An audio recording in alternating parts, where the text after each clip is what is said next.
Sir 9 ఏళ్ళు BRS పార్టీలోనే ఉన్నారు కదా. సీతారామ ప్రాజెక్ట్ నిర్మించేటప్పుడు ఏ రోజు కూడా మీరు వ్యతిరేకించలే కదా.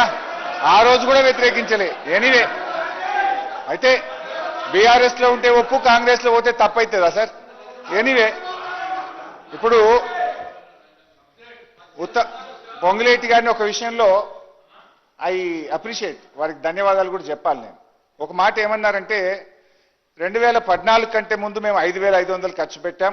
సరే 5,500లో మొబిలైజేషన్ అడ్వాన్స్ ఎంత, అది కథ వేరే, తర్వాత చెప్తా. సరే తర్వాత ఏమన్నారంటే 6,100 బీఆర్ఎస్ పార్టీ ఖర్చు పెట్టిందని చెప్పినందుకు నేను థ్యాంక్స్ చెప్తా ఉన్నా. ఎందుకు ఈ థ్యాంక్స్ చెప్తున్నట్టు అధ్యక్ష, దట్ షోస్ అవర్ సిన్సియారిటీ.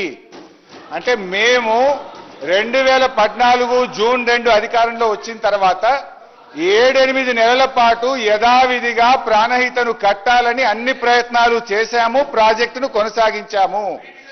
ఆ తర్వాత వరుసగా మహారాష్ట్రతో 5-6 మీటింగులు పెట్టడం, వాళ్ళు ససేమిరా అనడము, ఆ తర్వాత సిడబ్ల్యూసి నీళ్లు లేవనడము, తమ్మిడిహట్టు దగ్గర wild life project Chaprala wild life ఉందన్న తర్వాత ఇక లాభం లేదు అని చెప్పి మేము 8 నెలల తర్వాత నిర్ణయం తీసుకున్నాం.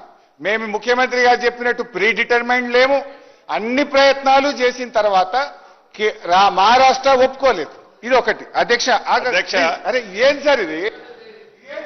మీరు తుమ్మిడిహట్టు దగ్గర గౌరవ మంత్రిగా మాజీ మంత్రి గారు ఏదైతే అంటున్నారో, తుమ్మిడిహట్టు దగ్గర 8 నెలలు ఓపిక బట్టి మేము 6,500, మీలాగా మేము అబద్ధాలు పొద్దున్న లెగిస్తే చెప్పం. మీరు 6,100 కోట్లు ఖర్చు పెట్టింది అన్నది అది మీ ఇంట్లో సొమ్ము కాదు, మా ఇంట్లో సొమ్ము కాదు, అది ప్రజల సొమ్ము. మీరు ఖర్చు పెట్టిన దాన్ని బేఫికర్గా ఖర్చు పెట్టారనే చెప్తున్నాం. అది మిమ్మల్ని అప్రిషియేట్ చేశామా మీ చిత్తశుద్ధిని గురించి కాదు. అంత ఖర్చు పెట్టిన మీరు ఆ ప్రాజెక్టుని వైండప్ చేసేటప్పుడు సుమారు 11,000 కోట్లు పైగా ఖర్చు పెట్టాం కదా, ఎందుకని మీకు ఆలోచన రాలేదనేది కూడా నేను మరొక్కసారి కూడా వారిని అడుగుతున్నా. అయితే మీరు తుమ్మిడిహట్టు దగ్గర కట్టడం కోసం 8 నెలలు ఆలోచించినప్పుడు మేడిగడ్డ, సుందెల్ల బ్యారేజీలు 3, అన్నారం బ్యారేజీలు 3 కట్టేటప్పుడు 1 నెల రోజుల్లోనే మీరు డిపిఆర్లు, ఎస్టిమేట్లు, టెండర్లు, ఫౌండేషన్లు ఏమాత్రం వచ్చింది? అర్ధరాత్రి కట్టాలన్న ఆలోచన ఎందుకు వచ్చింది? ఇందాక గౌరవ సభ్యులు ఆదివారం నాడు సభ పెడితే ఏదో చేయడానికి పెట్టారంటున్నారు. ఏమి అర్ధరాత్రి సుమారు 1,47,000 కోట్ల రూపాయలు చేసే ప్రాజెక్టులు కట్టేటప్పుడు 25 రోజుల్లో మీరు ఎలా ఫైనల్ చేయాలని మీరు అవన్నీ కూడా డెసిషన్ తీసుకున్నారు. అక్కడైతే 8 నెలలు ఆగినట్టున్నారు. ఇక్కడ 25 రోజుల్లో తొందరపడి డెసిషన్ తీసుకోవాల్సిన అవసరమే వచ్చింది.